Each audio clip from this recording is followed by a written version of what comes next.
আসসালামু আলাইকুম। আমি Reza Haider, health and fitness coach.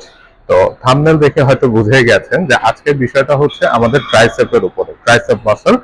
এবং আমরা কি যে মিস্টেকগুলো, সিম্পল মিস্টেক করে থাকি এক্সারসাইজ করার ক্ষেত্রে, যার জন্য দেখা যায় যে আমাদের মাসল সাইজ পুরো ঠিক মতো গ্রো হয় না, বা মাসলের যে আমাদের শেপটা থাকে শেপটা সুন্দর মতো আসে না।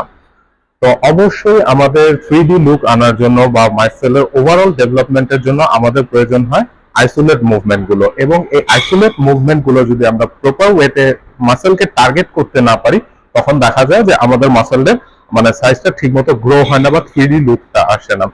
তো আজকে আমরা এই জিনিসগুলো দেখবো যে আমরা সিম্পল যেই সমস্ত মিস্টেক গুলো করে থাকি, বা আমাদের রেঞ্জ অফ মোশন, মাসেলকে টার্গেট করার জন্য আমাদের প্রয়োজনীয় যে রেঞ্জ অফ মোশন গুলো, সেগুলো নিয়ে আমাদের যে সমস্ত মানে রাইট ওয়ে যেটা আছে, আশা করব যে আপনাদেরকে রাইট ওয়েতে সেই এক্সারসাইজ গুলো দেখানোর জন্য। তো ভিডিও সাথেই থাকুন, সম্পূর্ণ ভিডিও দেখুন, আশা করি এতে আপনাদের অনেক উপকার হবে। Thank you. ওকে, তো যেরকমটা বলছিলাম যে আমাদের ট্রাইসেপ মাসেলে আমাদের যে পার্ট গুলো আছে, আগে আমাদের এটা বুঝতে হবে যে ট্রাইসেপের কাজটা কি এবং এর কয়টা পার্ট আছে। তো ফার্স্ট অফ অল আমাদের ট্রাইসেপের কাজটা হচ্ছে কি আমাদের ফোর আর্মকে এক্সটেন্ড করা। ঠিক আছে, এটা হচ্ছে আমাদের মূলত কাজ। আর আমাদের ট্রাইসেপের আপনার সচরাচর হয় হচ্ছে তিনটা হেড। এটা হচ্ছে আমাদের long head, lateral head and হচ্ছে মিডল হেড, যেটা আমাদের এই দুইটা হেডের ভিতরে থাকে। তো দ্যাটস ইট। আর আমরা আমাদের ভিতর প্রচলিত একটা ধারণা আছে যে এটা যেহেতু আমাদের 60 to 70% আর্মকে কভার করে, বা এটা আমাদের বাইসেপের অ্যান্টাগনিস্টিক মাসল, দ্যাটস ওয়াই এটাকে বুঝে অনেক বেশি ট্রেন করার প্রয়োজন আছে। অ্যাকচুয়ালি এটা এরকম না।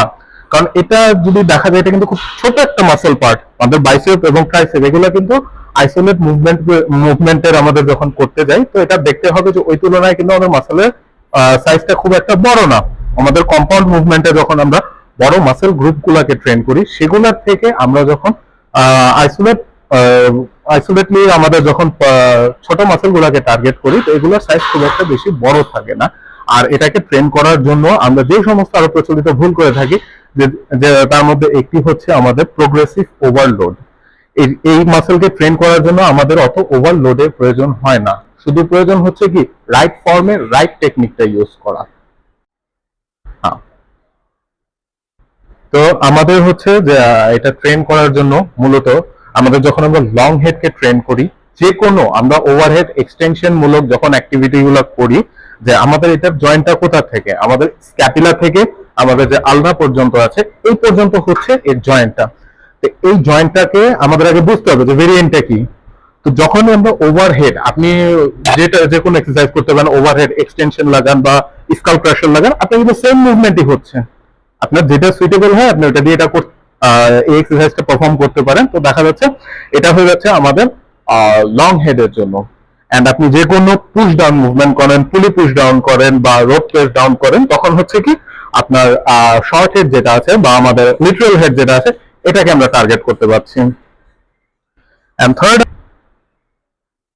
আচ্ছা, সেটা হচ্ছে যে আমাদের যে মিডল হেডটা আছে মানে ইনার সাইডে, সেটাকেও আমরা টার্গেট করতে পারি। So that's it. আমাদের ওইরকম বেশি প্রোগ্রেসিভ ওভারলোড বা এই ট্রাইসেপের এক্সারসাইজের জন্য আমাদের খুব বেশি একটা ওয়ার্কআউটের ভেরিয়েন্টের দরকার নেই। আমি অনেককে দেখি যে আপনার দেখা যায় যে 5টা 6টা ভেরিয়েন্ট পর্যন্ত অ্যাপ্লাই করে থাকে, যেটার কোনো প্রয়োজন নেই। আপনি এটা পার্টি আছে 3টা, এবং এই 3টাকে যদি আমরা 3টা থেকে 4টা এক্সারসাইজের মধ্যে সীমাবদ্ধ রাখতে পারি, দ্যাটস এনাফ। আননেসেসারি এই মাসলের জন্য প্রোগ্রেসিভ ওভারলোড বা এগুলার আমাদের তেমন প্রয়োজন হয় না। That's all for